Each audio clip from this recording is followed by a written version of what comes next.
Welcome to Fundraising Stories with Female Founders. I'm Julia Elliott-Brown, the founder and CEO of Enter the Arena. I'm a serial entrepreneur and an expert in raising investment and business growth.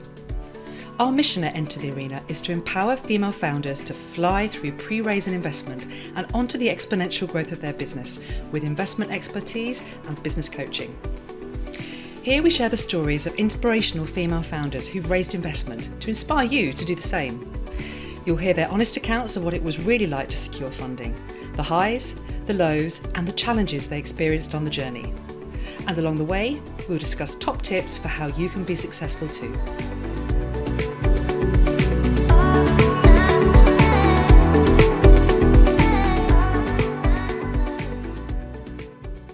Today I'm speaking with Claire Copeman, the co-founder of Adventure Tours UK.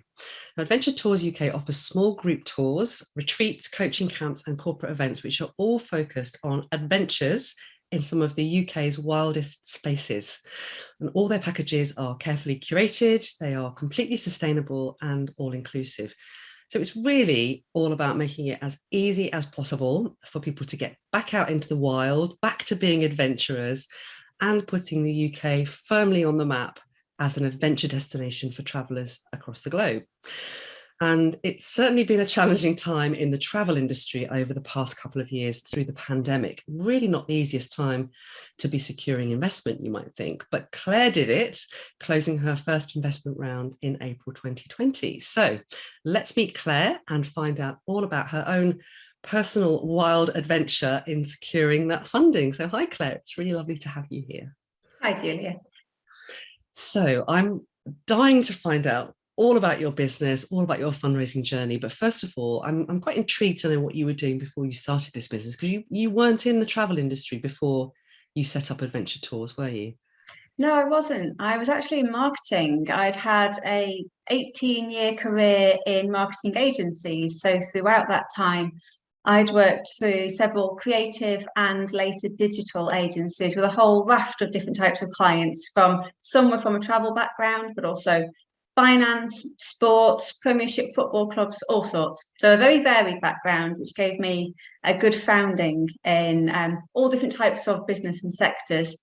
But I guess it was my personal life that led me to creating Adventure Tours UK with my background outside of work, which was very much being a mountain biker, a trail runner, a hiker, and generally just loving getting outdoors into nature. Oh, okay. So tell me more. So what was this kind of moment where you thought, actually, there's this opportunity for a business here in Adventure Tours in the UK? Kind of tell me the light bulb moment. It was a whole combination of events, actually. It wasn't like a long-term vision that I thought one day I'm going to set up my own adventure holiday business. It just happened. Several things happened at once. The company I was working for, the last marketing agency, was becoming quite a challenging place to work. I was becoming quite unsatisfied with the whole corporate way of life and quite a distant way of working. We were losing that connect with our teams. And an opportunity came up for voluntary redundancy. And it happened at the same time as I was getting married. So there was a whole amount, and I'd just moved house actually the year before. So within the space of 12 months, I'd moved house, was about to get married, and just put my job on the line as well. So it was a real turning point for me. And it was a chance to either crumble because the world had just fallen apart around me and everything I built up over the last 18 years had gone, or I could take it as a real opportunity to start afresh. My husband loves to joke that he married a high-flying career woman and a week later I was unemployed, which he loves to remind me of quite often. But within a couple of months, really, from that, Adventure Tours UK was on the table. It didn't have a name at that point, but we'd already started to talk about it. And it was very much a catalyst was the wedding itself and friends of ours coming over from Denmark to join us for the wedding. And whilst they were here, we took them on a little tour around North Wales a few days later to, thank them for making the trip to come and see us and just to show them a little bit of where we live. And both these guys had lived and worked in the UK before. They were familiar with England and with Scotland, but they'd never even heard of Wales. And as these things happen, it was over dinner one night. We'd had a few drinks, a couple of bottles of Prosecco maybe to celebrate the recent wedding. And this whole idea of adventure and holidays and putting Wales on the map and sharing Wales with Denmark and the Danes sort of came about.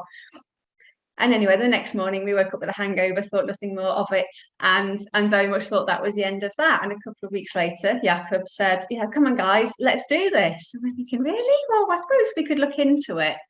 So my husband did a little bit of research. I was very much on the sideline. But as I did a bit more research into the opportunities, and my husband runs his own mountain bike centre, so he's very much already in that adventure sector, albeit for day activities as opposed to multi-day that we do now. And he knew there was an opportunity for multi-day. There's loads of different adventure activities happening in North Wales in particular, but across Wales and elsewhere in the UK. But people aren't necessarily coming and staying for a long period of time. So he knew there was a gap in the market, did a little bit of research. I started sniffing around thinking this sounds quite interesting. And once I did a bit of my own research, I found some really compelling stats. And I think of basically of all the inbound travellers, all the international travellers that come into the UK every single year, only around 2% of them were making it into Wales, which I found a phenomenal statistic, that only 2% of international travellers into the UK come to Wales. And that spurred me into action. That made me realise how big an opportunity there was. And when you coupled that with the growing adventure market around the world, and you look at all the incredible adventure on the doorstep, that suddenly sounded really exciting. And so I decided that actually this was something that had legs. This could be my next opportunity. And we really ran with it from there. Wow, that's really interesting, isn't it? I can't believe it's only 2%. That's shocking. Yeah. Because Wales has so much to offer, doesn't it? So just give us a little flavour of the kind of holidays that you do then. And is it all in Wales or is it elsewhere? And what kind of stuff can people book?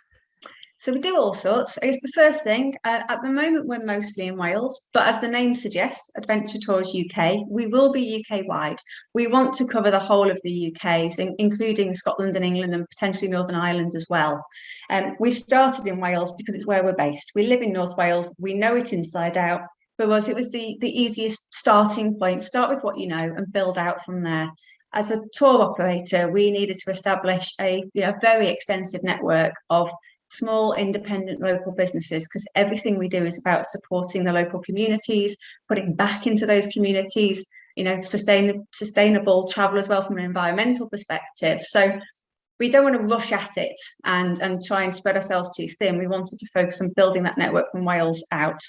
So that's why Wales currently, but we're already, from next year, we'll be into Scotland as well, which is really exciting. That'll be our first foray outside of Wales, and we've got other destinations around the UK in mind too. And in terms of the types of adventure, again, we do all sorts. We do everything from a really gentle, mindful walking weekend, which is a simple 2-night break. It's a chance to get out, reconnect with nature, but most importantly, to reconnect with yourself as well through mindfulness. And we have a qualified mindfulness teacher and hill walker who takes you out into the beautiful countryside of the Berwyn Hills and will teach you how to use meditations with your senses. Through to a wild wellness retreat, which is also very gentle. It's a nice, easy way for people to access the outdoors if perhaps they're not, comfortable with it generally. Maybe they're more of an urban liver. And then we have our out-and-out adventure hardcore products, like our 8-day multi-activity Adventure North Wales trip, where we take you coasteering and canyoning and river bugging and rafting, and we basically get you to jump off cliffs into water and do crazy things and leave you fairly exhausted at the end of your week's holiday. So it's a good mix, and trail running, mountain biking, and everything in between. Sounds amazing. I want to book on one of these holidays immediately. So you and your husband self-funded the business at the start. How did it feel taking that risk together?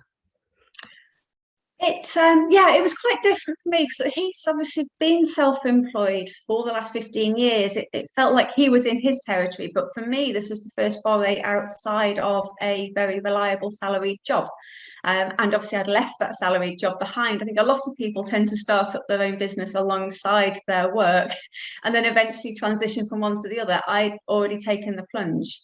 So it was kind of an all or nothing, and we knew we needed to make it work. But back at the beginning, when I first noticed that statistic that got me hooked, I did say to my husband, we go big or we go home. There is no point doing this half-heartedly. So we're either in and it's scalable, or we're not. So I was quite clear with that from the outset, and he was also committed. And obviously there's an element of, with being in it together, he knows that he's the only person with a steady income currently. I wasn't going to have that for some time if we were going to plow everything into this business. So it was a big decision to make. But I think in many ways it's actually brought us even closer together, because we've got this shared, obviously we were on a journey together anyway as husband and wife, but we had very distinct working lives, and now it's very much interlinked, and I think it's been a really positive thing for us. That's really good. So you always had that ambition then that it was going to be high growth, something you wanted to scale. So Yes. does that mean that you, from the outset, knew that you would probably need to get some investment to help you grow, or was that something that came a bit later? It wasn't something that either of us actually thought of immediately. And in fact, my husband's own business has grown to be very successful. He'll never admit it, but it is very successful. But it's been a very organic growth over 15 years to get where he and his business partner are with that. However, we were very fortunate that we actually met a business mentor through his connections through his other business. And that mentor has a background in travel. He understood life as a tour operator. He understood a lot of the challenges that we didn't even know were out there yet. And also his role as a mentor was about, small business growth. So he was the one who planted the seed very early on. I think before we even registered the company name, he'd said at some point, you'll need investment. Tour operations, travel, it's a slow burn. You work 12 to 18 months in advance. You need resource in order to get the sales in 12 months or 18 months time. You've got to pay for that resource. And we sat there and thought, that's a really good point, actually. There's only so much that we can grow this on our own, and we will need that investment to grow the team to move us forward, especially at the rate at which we wanted to do it. All right, well, so let's talk about this fundraising journey then. So it was always that seed had been planted quite early on, funded it yourself, you got, how far did you get before you were ready for funding? What point did you kind of go, right, we need to now go out and start seeking that finance? I think as soon as that seed had been planted, we it was almost part of our whole financial forecasting and modelling from the beginning. I guess a lot happened in those first few months as we were going through the motions of registering the business, setting up the bank account, registering for our tour operator license, all those things. We were doing all this big financial planning in the background, and we sort of thought, actually, with a cash injection, we can quite quickly grow the team and help us to move forward. So we built it into the plan from the outset. We launched the business in terms of having an online presence through which you could book from December 2018 with a hurry. We know that through my experience working with other travel operators in the past, I know that January to March is the absolutely key booking time. So we had to get the website out before Christmas. That was a must. We needed to advertise throughout January, February to have any chance of getting off the ground for 2019. So we did that. But we also knew that 2019 would be a slow year. So we really wanted to build the brand in that year. It was all about brand building. So it wasn't about delivering a high quantity of tours, but it was about delivering the right tours that were high profile. So we did an awful lot of work with various agencies, including some kind of like Visit Wales, for example, and other destination management organisations, which allowed us to run quite a few PR trips. So we did they required an awful lot of hand-holding, a lot of input and work, don't necessarily pay brilliantly, but got us exposure, and they built our reputation within the Welsh travel industry very quickly. And that was all done very deliberately to give us a case to put forward to investors. So throughout the summer of 2019, in the background, we were also developing our investor prospectus with a view to, at the end of that first year, not even quite a full year actually of being registered, we would go out to seek investment.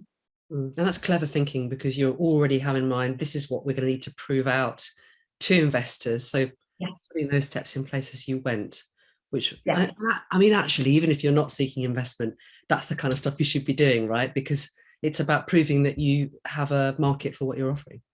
Exactly. And I do think in some ways that's where my background in marketing, and particularly being in that senior management team of a marketing or digital company later on, put me in good stead, because I was very much about building a brand. I understand the value of a brand. So, and that's part of it, is putting out this perception of who you are. Whether that's the perception to potential customers or perception to potential investors, but that is a big part of it. And obviously then you've got to very quickly back it up. You can't be, all, pretty pictures and things, as people always say to me, but you do have to have that brand in place. So my kind of focus really for that first year was make us look as established as possible. People in that first year would come on our website and be like, "Oh my God, this looks amazing. How long have you been going?" I'd be like, "About 6 months." but we never looked like a small business that was, a small young business. We kind of hit the ground, I think, running, looking like we were going to go places. That's right. I mean, if you want to go big, you've got to play big, haven't you? And create that pressure from the get-go. Really sensible strategy. So thinking about going and getting investors, were you nervous about that? I mean, was there anything you were worried about thinking about getting investors? Absolutely. I think you have that worry of, part of you absolutely 110% believes in what you're doing, but at the same time worry, like, will somebody else get it? Will they understand me? And I think that worry of finding the wrong people, you hear so many horror stories, because we were very specifically looking for angel investment. And you just hear so many stories where actually the investor isn't completely aligned with you. They don't perhaps share your objectives. Although it was only early days, we'd already invested, 12 months of our life into this. My redundancy payout was invested in it. We'd spent quite a bit of money getting it off the ground to this point. And the thought of then having to sign over part of it to somebody else that we didn't know, it's really quite daunting, because you can't undo that. If you make a mistake, there's barely a second chance with it. So that was a very that was front of mind for us a lot. We had very good coaching from our mentor. He prepared us, I think, as well as he could have done. A lot of the advice he gave us has resulted in where we are today. Getting that support and helping you navigate the process is so important, isn't it? And like you say, I mean, it's interesting. You're obviously in business with your husband, so you have the marriage. Your business is a marriage, and then you're looking at inviting somebody else into that space, which is, quite a nerve-wracking thing, isn't it? Absolutely, yes. And we had to get it right. And that was very much how our mentor told us to approach it, was think of this as a marriage. You're about to marry somebody else. If you've got any doubts, do not do it. So I think as we approached this whole investment sort of journey, that was a mindset we had. Part of you is going, but we just need the money. And the other part of you is going, but not just any money. Really important. You don't want the wrong money. Yeah. So where did you start? How did you go about finding your investors? We actually went through the Development Bank of Wales to begin with. Obviously, we're based in Wales. The Development Bank of Wales is an asset that we can draw on. Again, our mentor actually made that introduction to us. And so we were listed on their portal, and they contacted the various investors that they have on their records, and the wheels started to move slowly.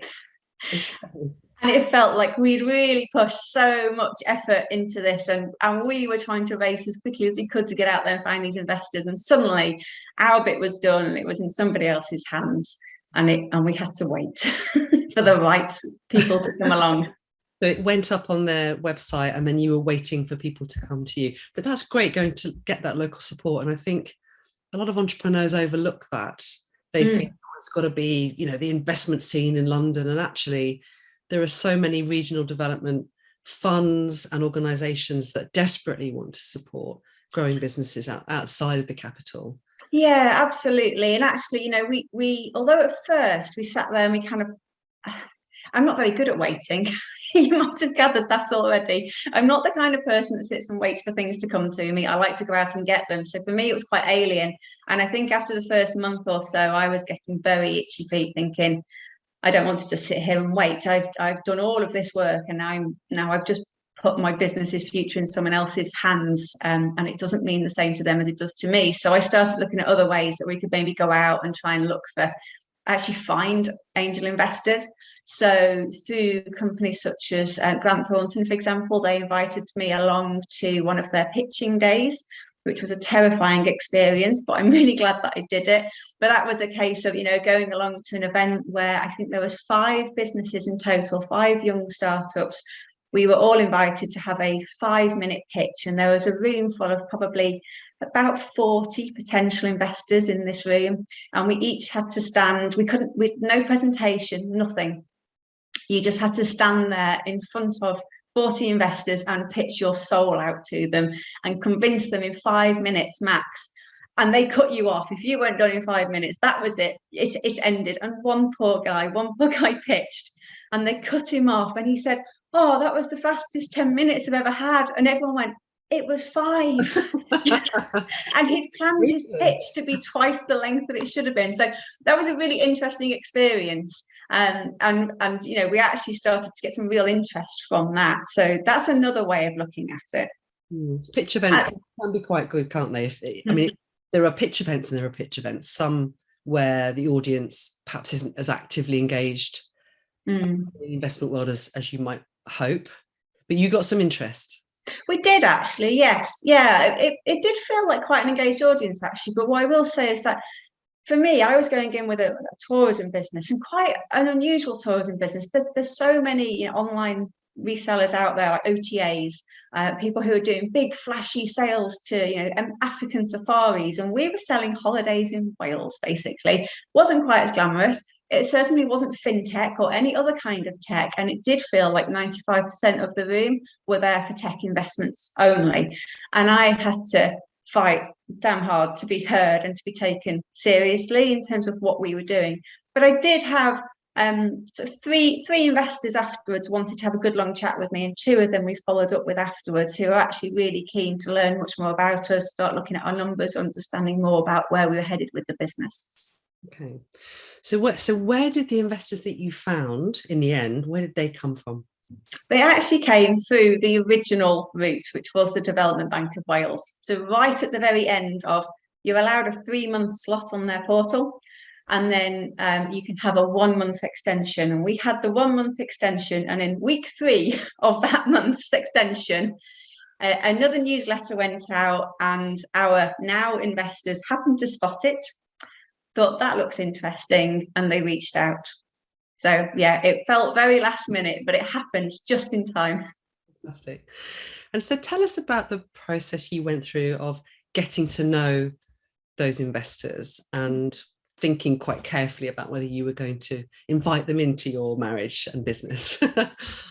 I think the first thing that made our ears prick about these particular investors was that we'd met with several other investors previously that had come through the Development Bank of Wales. But there felt like a real mismatch of characters. We were never that comfortable. They wanted to interrogate our spreadsheet, interrogate our valuation. They wanted to lower our valuation. It was all numbers, which of course is a big part of the investment. These investors came to Development Bank and said, "We've seen the newsletter, we've seen Adventure Tours UK, we're really interested. We don't want to look at their spreadsheets just yet, thank you. We'd like to meet them. We want to have a coffee and we want to have a chat." And we immediately thought, brilliant. They actually want to get to know us and understand why we're doing this before we start interrogating numbers. So that was really good. So we met them for a drink one evening, and I think when we all realised that about 2.5, 3 hours had passed and we were still nattering away, we realised there was a connection and that this had real potential. They were interested in us. We had lots of shared interests. We actually all live quite locally. They share our passions for cycling in particular, actually, but also just general kind of being active, being outdoors, enjoying the Welsh countryside. So it felt like there was a real connection there. So at the end of that session, we realised we hadn't really touched on that much about the business in terms of the financials. So that should be the next step. But it felt like a really positive meeting. So after that, we started to meet up, and we had several sessions together, probably kind of half a day or more at a time, going through the numbers, going through the plans, going through our goals and objectives as a business, understanding our exit plan so they could understand what that meant for their exit plan. And yeah, we obviously reached a point where we felt that we were all happy to move forward, and it was time to engage the legal teams. Yeah, fantastic. But finding people that get what you do is so important, isn't it? Especially at that early stage, because if then you're pushing on an open door. Yeah, exactly. They understood it. We'd found that with some of the other people we'd spoken with, they couldn't understand why anybody would want to go on holiday in the UK. And we said, but we're not selling the holiday to you. You know, we're selling the holiday to, we're looking at people coming from America or Scandinavia or elsewhere in Europe or Australia. We're looking, this is an international world-class destination. And they couldn't see it. They could only picture it as people going out of the country. Whereas the investors we have now, they just got it from day one. They completely understood what we were picturing and what we were trying to build. So let's talk about timing then. So, because timing is so important when it comes to raising investment. First of all, how long did this process take? Of the kind of, you've talked already about, you were in month 4 of being on the website when you first came across your investors. How long was this getting to know you process? This part of it actually all moved relatively quickly. We were very lucky actually, because we had been told to expect it to take several months. We had a bit of a time frame in place from the outset to SEIS funding and the tax year. That actually provided one deadline that we needed to work with. So in the grand schemes of angel investment, you know, we met with these investors at the end of January, I think it was, and we knew that we only had really up until the end of March. So we had really just over a 2-month window to complete this in, and that is pretty quick turnaround. It still felt like a lifetime to us because we were still champing at the bit and desperate to move forward and couldn't really until we had this sorted. But in reality, 2 months is pretty quick. Yeah, but I suppose for them, I mean, the fact that it's SEIS, and for those who aren't familiar with that, so it's the Seed Enterprise Investment Scheme, and you can look it up online. It's a UK government tax scheme that really supports very early stage founders, makes it really tax efficient for investors to come in, doesn't it? Because less of their capital is at risk. So the interest is there on both parts, isn't it? You want to get it done before the end of the tax year, but so do they. Yes, so everybody is working towards a timescale. Now, in context, so this is January 2020, and you're talking about getting it done by the end of March 2020. And of course, what happens? A global pandemic that shuts down the travel industry. That must have been fun. Yeah, you couldn't write it really, could you? I mean, it was, we almost simultaneously as the conversation started and we were getting to know the investors.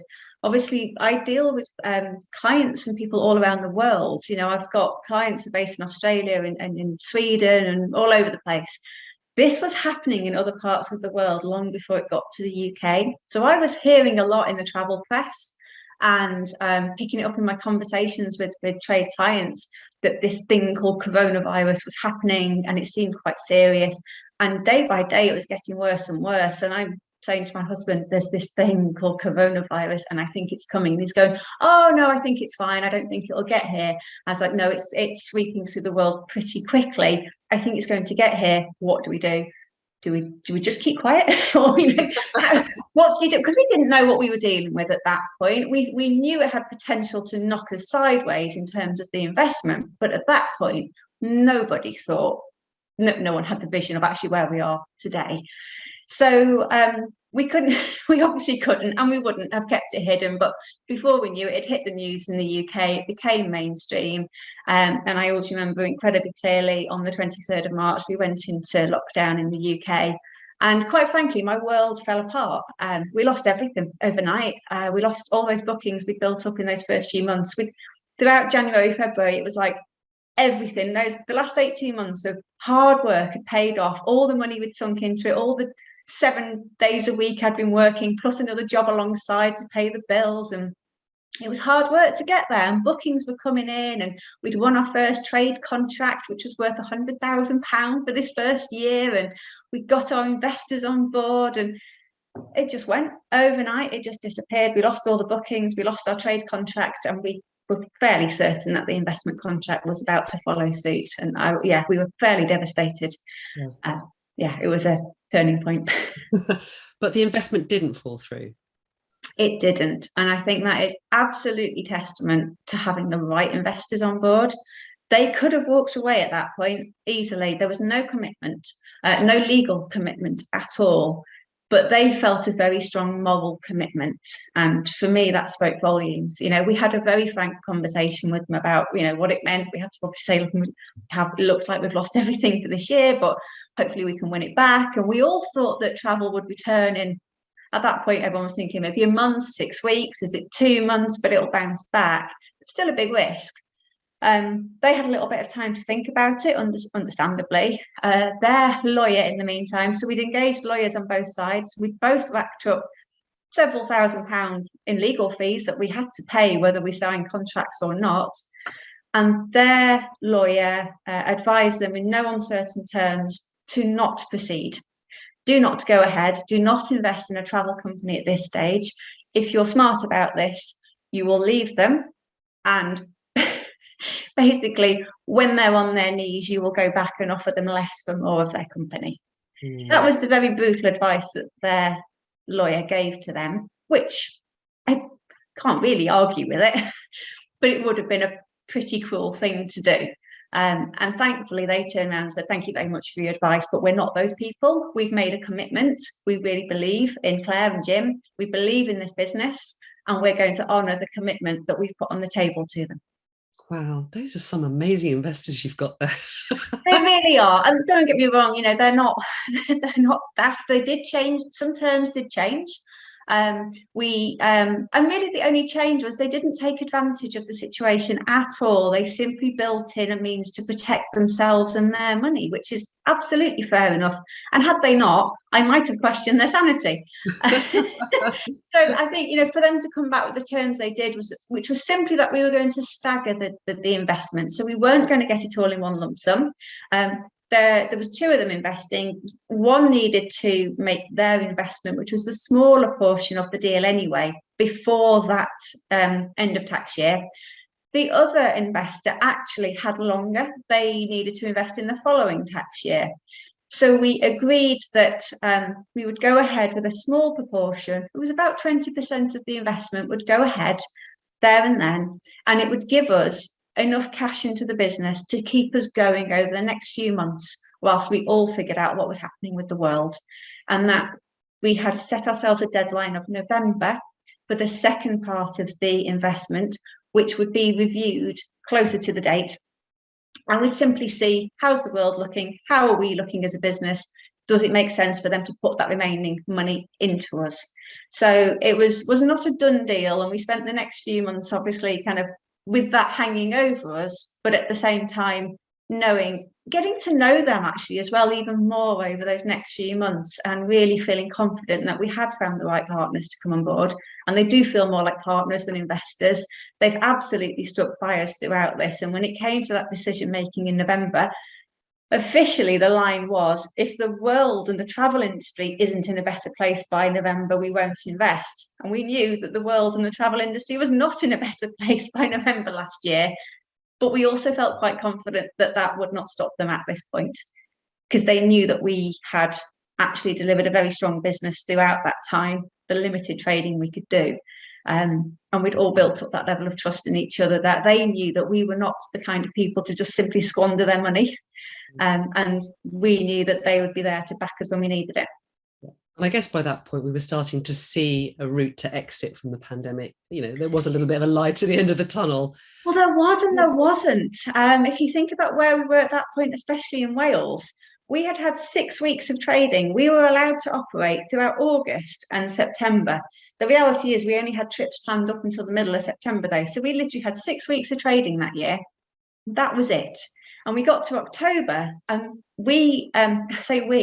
the county that I live in and the county next door where the investors live, both counties went into a local lockdown. So suddenly, the month before we have to make our decision, we're back in lockdown. We can't leave our counties. By the following month, Wales was in a national fire break, a lockdown by any other name. And a few weeks after that, the whole of the UK was back into a lockdown.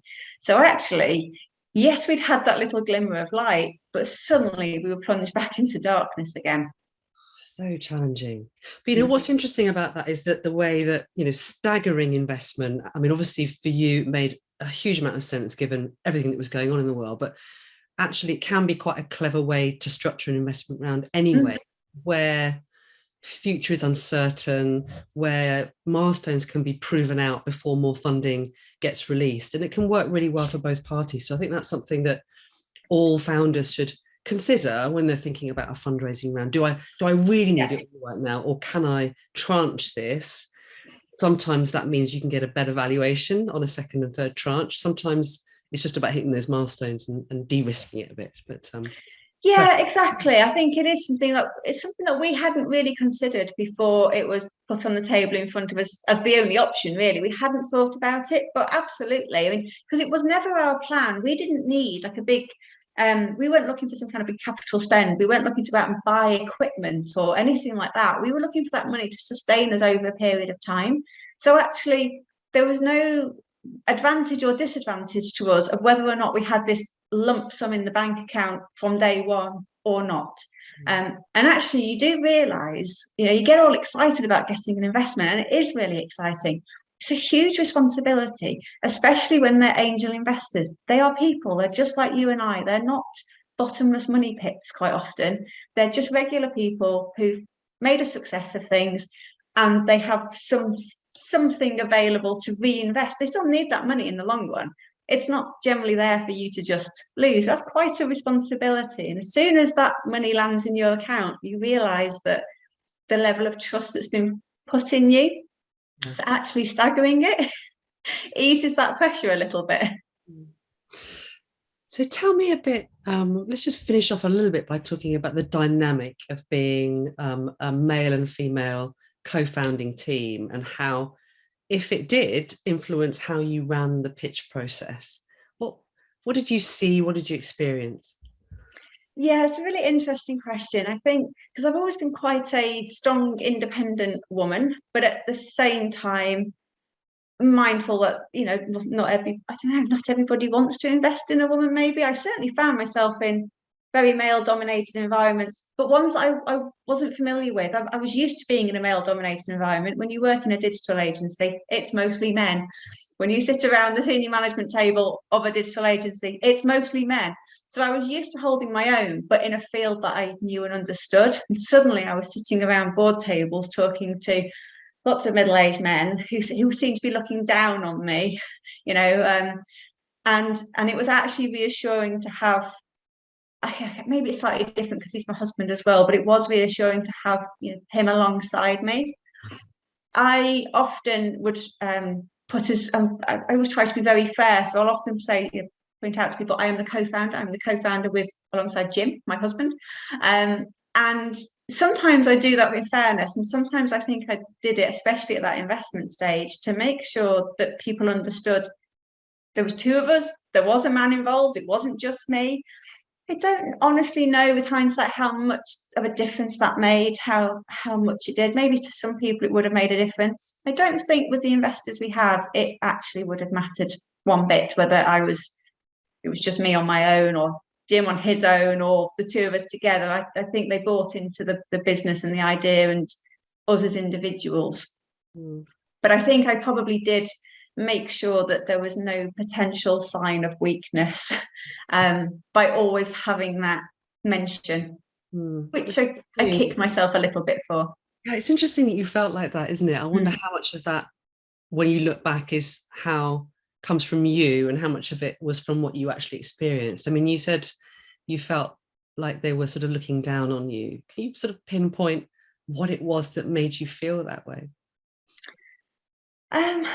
I can't really, to be honest. No, I struggle. I think sometimes, especially in some of those early meetings with the investors we did not go ahead with, there was definitely a lot more eye contact between them and my husband, than between them and me. I didn't always feel like they were talking to me or addressing me. It was like, the hard questions were put to him. And then he would generally look at me and I'd be like, well, I'll answer that because that's my information. It's my data. These are my stats and this is my business. I brought him along as the pretty face. but it did often feel perhaps that I wasn't getting the focus that I deserved in those meetings. There was a lot of, eyes drawn to the man at the table. So there was nothing too overt, but it did feel that way at times.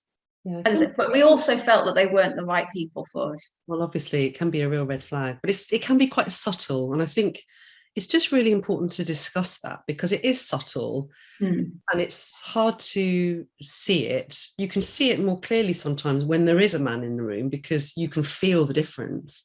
Yeah. But I think a lot of investors, and the investors that are listening to this should just be mindful of that potential behavior and the impact it can have and how it might make a female founder feel.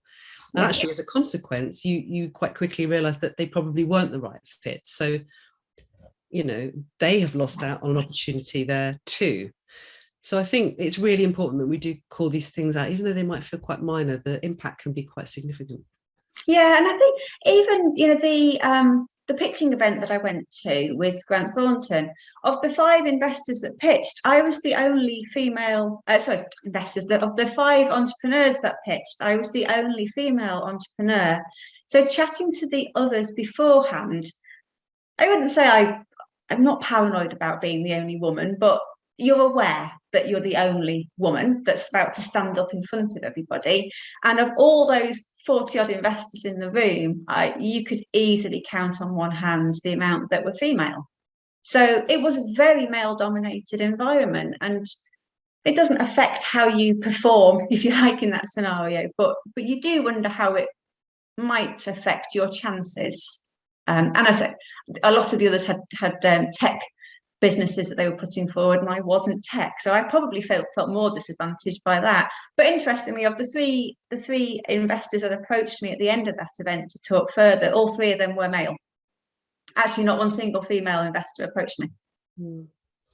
Yeah, it's a very common experience that you talk about, in terms of how many female founders you will be in the room with, and again, often presenting to a sea of men in suits. It's quite common, and I think we just have to accept that that's the situation, that it's changing, but it's changing reasonably slowly. And I think as female founders, we just have to learn the language of investors and know how to play in that arena, so to speak. So language is an interesting point that you touch on, because I'm often aware that I don't always use the most businessy language. Everyone's got their acronyms and shorthand for things, and I don't tend to speak like that. I understand it absolutely, and I know my business inside out, but I don't like jargon. I don't dress it up in that way, and I often wonder how much does that go against me. I don't know. Do I need to change the way that I speak to people in order to be heard better?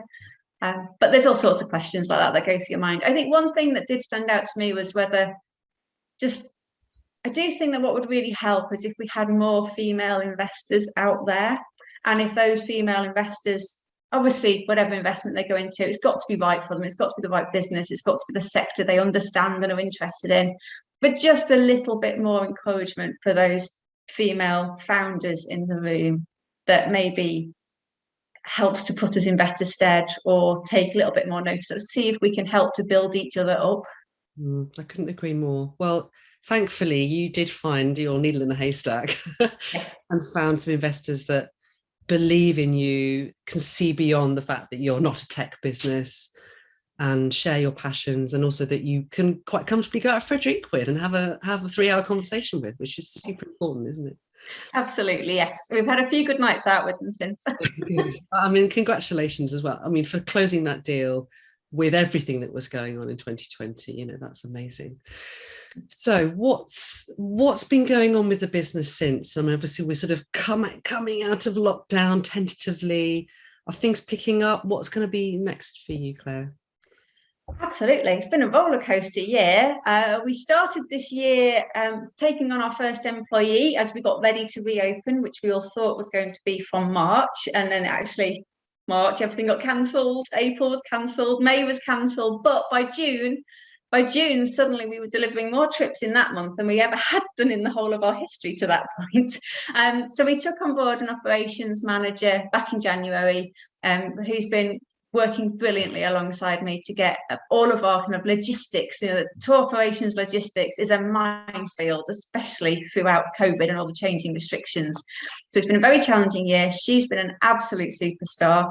We've since taken on another full-time employee earlier this summer, and we've just taken on a young girl through the Kickstart scheme as well, which is fantastic. So one thing I do love to do is to really kind of coach and mentor young people, young girls into, you know, their potential careers. So that's a really fantastic opportunity that we've been able to have ourselves and offer to someone else. And the tours have been flying. You know, we only really had 4 fully operational months because up to September is our peak season. So we're into a quiet season now, but June through to September was phenomenal. You know, we've carried several hundred people. We've done tours all across the whole of Wales. We're now ready to deliver tours in Scotland next year. And our sustainability message has become bolder and bolder over the last 12 months, which is something that we're all really excited about. Yeah, I mean, hopefully there's now a prevailing wind behind you as everybody is desperate to get back out there. But I think also the shift, as you say, towards sustainability being absolutely critical, and also getting back into nature. It feels like everything is kind of on your side now. I mean, I hope so. I think so. It feels like we're in the right space for where the world is at right now. People do want to escape the hustle and bustle, get back to nature, reconnect. You know, mental well-being has become such a hot topic, if you like, but rightly so, because it is so important, and so many people have struggled with that. But getting out into nature, being active, they're 2 big ways of managing it. So that's why we have things like the Wild Wellness Retreat and the mindful walking. It's really tapping into that need that people have found they have throughout lockdown. It's been really challenging for everybody in different ways. I'm lucky that I live where I do in the hills. You know, being cooped up has not been a problem I've suffered with. I've had different challenges throughout lockdown. For other people, they've had a secure job, but they've been cooped up in a flat in London for months on end. So everyone's had different challenges. And I do feel like we're really well placed to, capture that change in mood that the nation's felt and that the world is feeling in general. And sustainability was something we always had in our DNA, but I probably hid it away a little bit more than I should have done because I was worried about it looking a bit too fluffy and will it affect our investment opportunities. Actually, now I confidently believe that, you know, actually being sustainable is a boost to the bottom line, and it's what makes you future-proof. And right now, it makes you much more attractive than companies who simply don't care about their impacts on the world. So all of those things are things we truly believe in, and yeah, it feels like everything's falling into place finally. Well, you deserve it. You deserve the success. Well done for writing it out. And I don't know about everybody else, but I feel like I need to go and book a holiday. Come and join us. Thank you so much, Claire, for sharing your journey. Well done. And we really look forward to watching you and seeing your continued success. Thank you so much, Julie. It's been a pleasure. Thanks for following Fundraising Stories with Female Founders. This content is all provided to you for free, so if you've enjoyed today's episode, please subscribe so you never miss another one. Enter the Arena has helped hundreds of female founders fly through pre-raise and investment and onto the exponential growth of their business. Our first-hand experience, expert guidance, and proven programs help female founders unleash the Wonder Woman inside. To see if we can help you do the same, head over to www.enterthearena.co.uk. I'm Julia Elliott Brown, and I look forward to talking with you soon.